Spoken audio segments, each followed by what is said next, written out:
Bonjour Carole. Bonjour Xavier. Merci d'être là. Je vous rappelle que nous sommes là pour échanger sur l'entrepreneuriat, sur qui est Carole, qui est sa belle personne morale ILTC. Et je vais vous poser quelques questions dans le cadre de Nous entrepreneurs, bienvenue. Et cette vidéo sera à disposition pour enrichir un certain nombre de personnes de ce que vous allez nous dire. C'est parfait, merci de m'avoir invité. Bon, et donc la première question, finalement, je vous l'ai déjà posée, c'est qui est Carole et qui est sa belle personne morale? Bon, vaste question. Mais en 2023, je suis entrepreneur à la tête d'une entreprise qui fête, my God, c'est 40 ans cette année. Très Alors bien, donc, je ne suis pas peu fière. très très bien. Et qu'est-ce qui vous rend la plus fière? Racontez-nous cette expérience d'entrepreneuriat, qu'est-ce qui vous rend fière de ces fameux 40 ans? Il y a 40 ans, lorsque j'ai créé l'entreprise avec mon associé, nous avions en tête une phrase qu'on a lue quelque part, comme quoi la plupart des entreprises en France ne passaient pas le cap des 2 ans. Et 2 ans plus tard, on s'est dit, ouf, on est toujours là. Alors, donc, c'était il y a 38 ans qu'on avait passé ce cap. Mais depuis, il y a eu tellement de changements dans l'économie, dans le paysage culturel, social, entrepreneurial en France. Alors donc, je pense que je suis fière d'avoir pu surfer et même bénéficier de tous ces changements que nous avons tous vécus.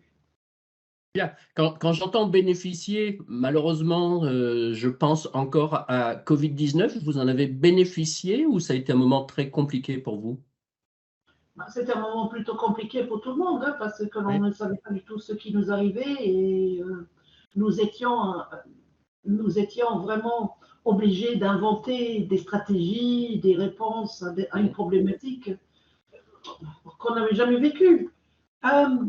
Mais au début de Covid, le Covid m'a fait comprendre que vraiment j'étais fatiguée, très fatiguée du business model que nous avions à l'époque. Et que surtout moi-même, je n'étais pas à ma place.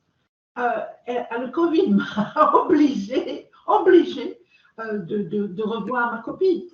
Alors donc, l'entreprise a été complètement réinventée, restructurée et surtout, à mon âge avancé, j'ai pu commencer à faire des choses qui me passionnent.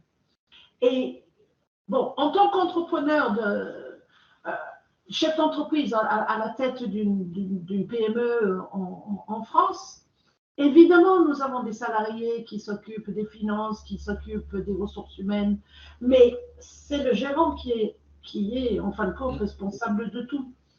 Et vu la manière dont nous étions structurés, j'avais l'impression que je passais tout mon temps à éteindre des feux, à résoudre des problèmes, et non pas à me faire plaisir.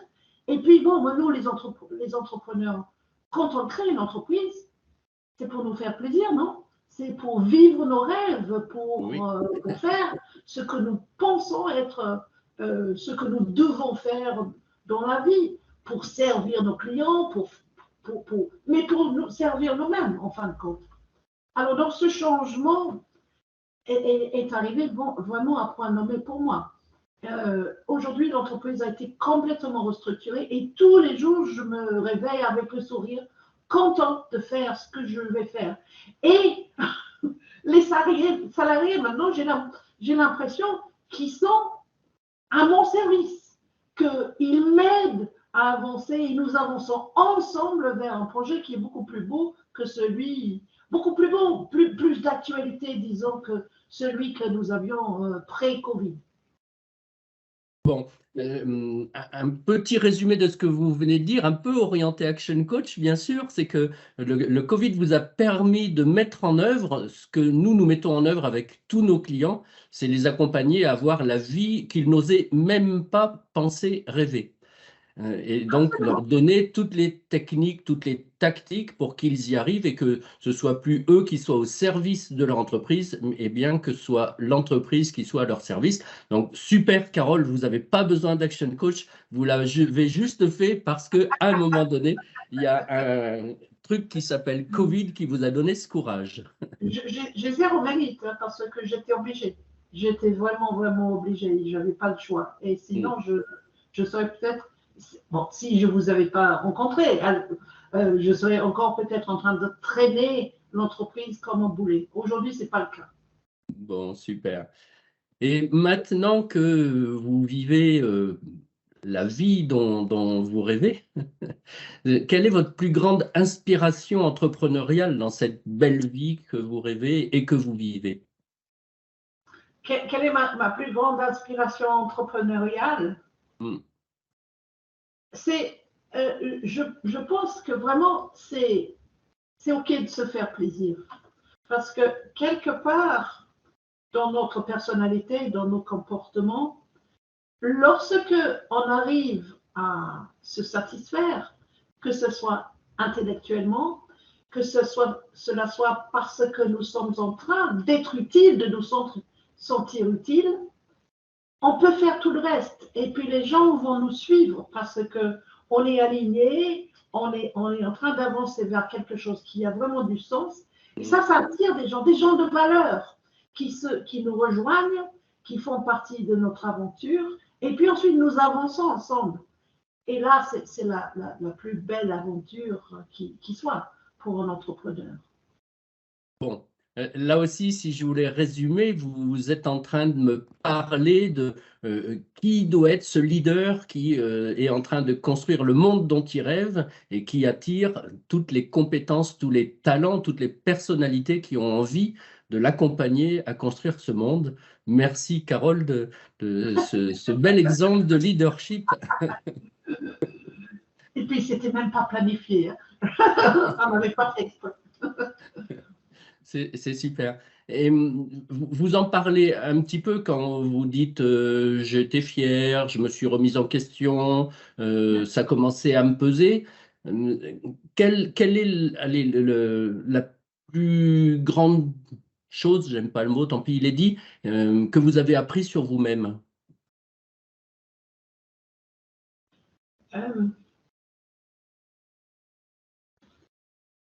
Quand on se sent contraint, quand on se sent obligé, c'est pas une émotion confortable. C'est difficile d'être heureux quand on se sent pas bien. Alors, j'ai appris que bon, ressentir cette joie, la joie que je ressens vraiment tous les jours. Il n'y a quasiment pas de limite parce que tout est possible. Mon entreprise a été complètement restructurée. Qu'est-ce que ça veut dire en vrai français? Ça veut dire que j'ai licencié beaucoup de gens et que donc la masse salariale, le nombre de salariés est diminué et puis nos ventes sont parties en flèche. Mais on a reconstruit de façon beaucoup plus élégante, beaucoup plus appropriée avec des produits de formation dont je suis plus fière, qui correspondent à ma vision de comment faire des choses. Alors, les ventes sont en train de remonter, les bénéfices aussi. J'ai moins de soucis. Alors, bon, pour répondre à la question, qu'est-ce que cela m'a appris? Ça m'a appris que je et nous tous, nous sommes beaucoup plus forts que nous pensons, je crois. Donc, nous partageons cela aussi. Je suis très heureux de cet entretien. Nous partageons beaucoup de choses sur la façon de voir le monde, la façon de voir l'entrepreneuriat. Qu'est-ce que vous diriez à des gens qui hésitent peut-être à se lancer dans l'entrepreneuriat, justement parce qu'ils entendent qu'il y a des succès, ça, ils l'entendent beaucoup. Ils entendent aussi, comme vous l'avez dit, qu'il y a parfois beaucoup de difficultés et pour autant, allez, si je voulais parler de solde, il a l'air très positif chez vous, donc qu'est-ce que vous voudriez leur dire? Bon, je dirais allez-y, hein, c'est la plus belle aventure qui soit. Je dis que c'est un peu compliqué en France, encore, même s'il y a beaucoup de formalités qui ont été simplifiées, c'est un peu compliqué.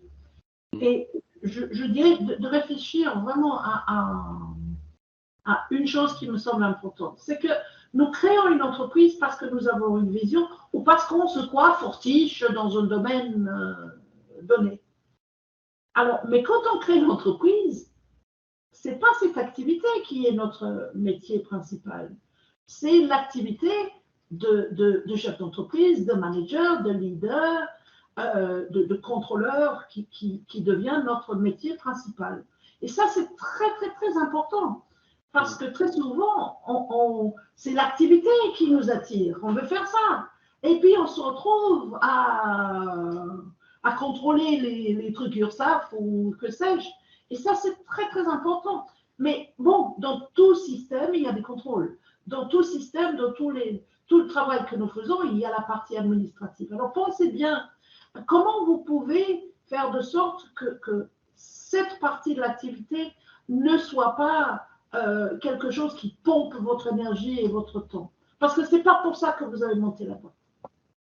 C'est super parce que, et pourtant nous n'en avons pas parlé, c'est super, c'est notre raison d'être, nous, Action Coach, c'est d'accompagner toutes ces personnes à mieux connaître un métier qu'ils pensent avoir et qu'ils n'ont pas, c'est le métier de chef d'entreprise, parce que la plupart sont spécialistes de leur métier, souvent techniques, mais ne sont pas dirigeants et chefs d'entreprise, et c'est là où nous intervenons, et pour autant nous n'en avons pas parlé avant, donc ce n'est pas parce que nous en avons parlé avant que je le dis maintenant, vous l'avez dit toute seule, je vous en remercie. C'est mon trucage, c'est complètement spontané. Exactement. Je vous remercie pour cet entretien. Carole, qu'est-ce que vous auriez envie de dire pour le mot de la fin? Je dirais, si vous avez envie de tenter l'aventure entrepreneuriale, do it, just do it. Prenez la philosophie de Nike, just do it, parce que vous allez vous découvrir vous-même, vous allez aller vers des destinations que vous auriez jamais pu, auxquelles vous auriez jamais pu rêver. Et vous allez apprendre beaucoup de choses sur vous-même et sur le monde. Très, très joli. Merci, Carole, et à bientôt. À très bientôt. Merci beaucoup. Au revoir. Au revoir.